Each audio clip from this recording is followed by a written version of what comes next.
شرف كبير ليا اكون جزء من النادي صاحب التاريخ العظيم ده.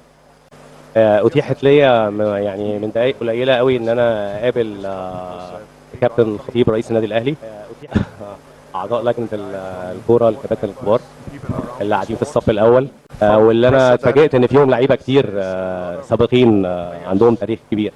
انا كمان كنت لعيب قديم. اتكلمت انا وكابتن الخطيب بما ان احنا الاثنين كنا مهاجمين قبل كده، اتكلمنا كتير على موضوع الهجوم ده ومركز الهجوم في الكوره، اتكلمنا كتير في التاريخ اللي فات. انا عارف كتير قوي عن الاهلي وعن تاريخه. دايما عارف ان النادي الاهلي مفيش قدامه غير هدف واحد، دايما ما بيشيلش في مخه غير هدف واحد، الفوز. انا كمان اتعودت اكون موجود في انديه ثانيه كانت دايما بتبحث عن الفوز. حبذ القصارى جهدي ان انا اطور النادي واطور اللعيبه كافراد، واحافظ على التاريخ اللي اتحقق قبل كده واحقق امجاد جديده للنادي. انا متشوق جدا ان انا ابتدي اشوف اللعيبه والستاف اللي انا هشتغل معاه وابدا شغلي، لان انا عارف ان عندي ماتش مهم كمان 8 ايام. انا اول واحد اوصل النهارده، الفريق بتاعي جاي في السكه بعد يومين. هيبقى معايا 5 من افراد الجهاز الفني، هيبقى معايا 2 مدربين مساعدين ومدرب حراس مرمى ومدرب احمال بدنيه ومحلل اداء. هو ده بالظبط اللي انا بدور عليه، في هدف واحد بس هو الفوز. يبقى بالنسبه لي تحقيق الالقاب والفوز هو المعنى الحقيقي لكره القدم. انا جاي هنا عشان كده. انا اتعودت اكون جزء من فرق كبيره موجوده في اوروبا بتدور دايما على احراز الالقاب، تتاهل لاوروبا وتتاهل لبطوله ابطال اوروبا. عارف ان ده ممكن يحطني تحت ضغط، بس انا متعود على كده وده اللي انا جاي عشان احققه. انا جاي عشان احقق الفوز للنادي الاهلي. طبعا اتفرجت على بعض المباريات للنادي الاهلي الاسبوع اللي فات والشهر اللي فات، من اول مشاركه الاهلي في كاس العالم للانديه والماتشات اللي لعبها في الدوري لغايه دلوقتي. اتفرجت على كل ده عشان احلل الاداء واعرف انا محتاج اعمل ايه الفتره اللي جايه عشان اساعدهم ان انا اطور من ادائهم الفتره اللي جايه واحقق شيء مهم للنادي. الاهلي لعب 3 ماتشات في كاس العالم للانديه، عمل مجهود. انا شايف ان الاهلي عمل مجهود عظيم. ممكن ما يكونوش حققوا النتيجه اللي كانوا عايزينها، بس انا موجود دلوقتي عشان اساعدهم يعملوا اللي كانوا نفسهم يعملوه ما قدروش يعملوه في كاس العالم للانديه. ان شاء الله انا المسؤول عن ان انا احقق الانجازات بعد كده واحقق كل الحاجات اللي ما اتحققتش قبل ما ناجي. كان عندي عروض كتيره الشهر اللي فات. لما تكون مدرب واحد من اهم الدوريات في اوروبا هو البوندسليجا الدوري الالماني، اكيد هيجي لك عروض كتير. حققت نتائج كويسه مع الفرق اللي كنت شغال معاها، اكيد هيجي لك عروض كتيره من كل انحاء العالم. كنت اول مره من عده اسابيع ابتدي اسمع عن اهتمام النادي الاهلي بالتعاقد معايا، ولازم اعترف ان ده كان شيء بالنسبه لي شيء خاص جدا ومهم جدا نتيجه اللي عرفته عن تاريخ النادي الاهلي. وقلبي قال لي من اول ما سمعت العرض ده ان انا عايز اسمع اكتر عن العرض بتاع النادي الاهلي.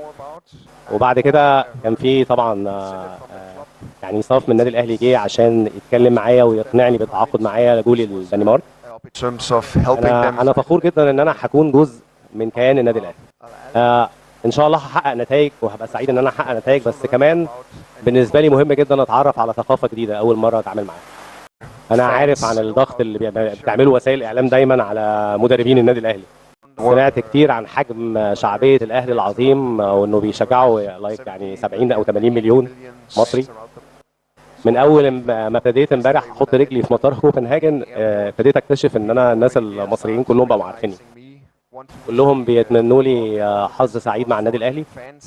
عارف قيمه النادي الاهلي العظيمه، حجم شعبيه النادي الاهلي، وزي ما انا شايف طبعا فيه اهتمام اعلامي كبير جدا من الميديا بالنادي الاهلي. عارف ان ده ممكن يشكل ضغط كبير عليا، بس ده هيكون شيء من بره مش هيأثر عليا من جوه. اللي يهمني النجاح اللي انا هقدر احققه جوه الفريق ومع التيم بتاعي. انا مؤمن ان اللي بعمله ده هو الصح للنادي، بس اكيد انا هبقى واقف وبتعامل مع النادي ومع اللعيبه ومع الفريق قدامكم كلكم، وهبقى جاهز لانكم تسالوني على اي سؤال انتوا عايزينه. واتمنى ان يعني لما يحصل بينا محادثات اقدر ارد على اللي انتوا عايزينه وبتسالوا عليه. واللي اقدر اوعدكم بيه ان انا دايما هكون امين في الاجابه معاكم واقول لكم كل حاجه بصراحه على اي حاجه بتسالوا عليها. اوكي، هقول لكم على كل افكاري بخصوص الفريق، هنشتغل ازاي الفتره اللي جايه. هيبقى بينا علاقه انسانيه كويسه، اوعدكم وهنتكلم مع بعض كويس.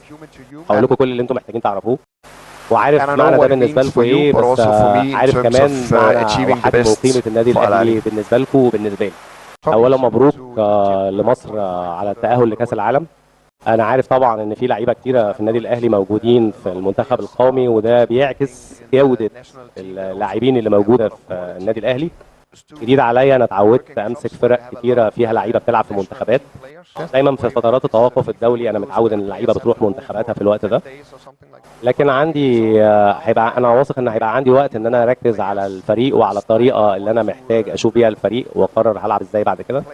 الطبيعي ان اي كوتش لما بيروح اي فرقه بيبقى عايز يبتدي من بدايه الموسم ويبتدي فتره اعداد.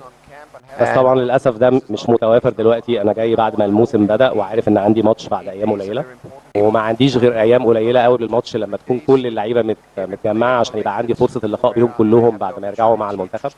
ان شاء الله بعد ما يرجعوا كل اللعيبه ابتدي اشتغل معاهم على طريقتي الجديده وعلى الرؤيه الخاصه بيا مع الفريق الفتره اللي جايه. شكرا لكم جميعا.